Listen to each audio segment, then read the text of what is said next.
Astanada keçirilən beynəlxalq musiqi müsabiqəsinin finalında Samirə Əfəndinin Ermənistan təmsilçisinə 12 bal verməsi sosial şəbəkələrdə böyük müzakirələrə səbəb olub.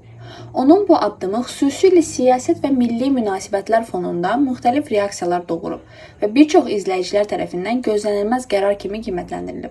O qərarına görə peşman olmadığını və siyasətlə deyil, musiqi ilə düşündüyünü vurğulayıb. Mən bu yarışa kiməsə nifrət etmək üçün yox, ölkəmi düzgün təmsil etmək üçün gəlmişəm deyib.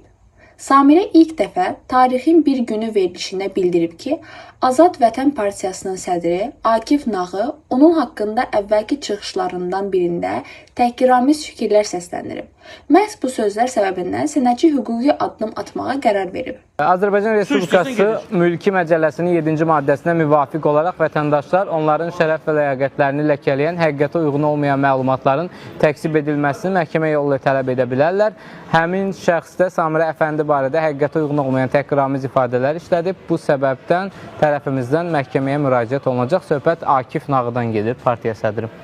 Buyurun. Bax belə, Samirə məhkəməyə müraciət edəcək və sonunda xalqımıza nə demək istəyirsən Samirə? Hər kəsə səbir arzu edirəm, sülh arzu edirəm, əmin-amanlıq, mehribançılıq. Sonunda zaten sülh olacaq, sonunda gəl-ged olacaq, mehribançılıq olacaq. Amma mən loru dildə desəm, cəbhənin ön sıralarında getdiyimə görə məni tənqid elədilər. Tənqidlərinizə də mən susuram, susaraq qəbul edirəm. Amma mən təhqirlərə susmayacağım və mənə mesaj, hətta Gmail-ma belə məni təhqir eləyən, söyən insanları mən qanuni şəkildə onlarla, qanunla. Samirə deyib ki, heç kim qadının ünvanına alçalıcı sözlər işlətməməlidir və öz hüquqlarını qorumaqda israrlıdır. İctimai şəxslərin qadınları açıq şəkildə təhqir etməsi nə qanuna, nə də etikaya uyğundur. Bununla yanaşı sosial mediada bir məqam da ciddi müzakirə olunub.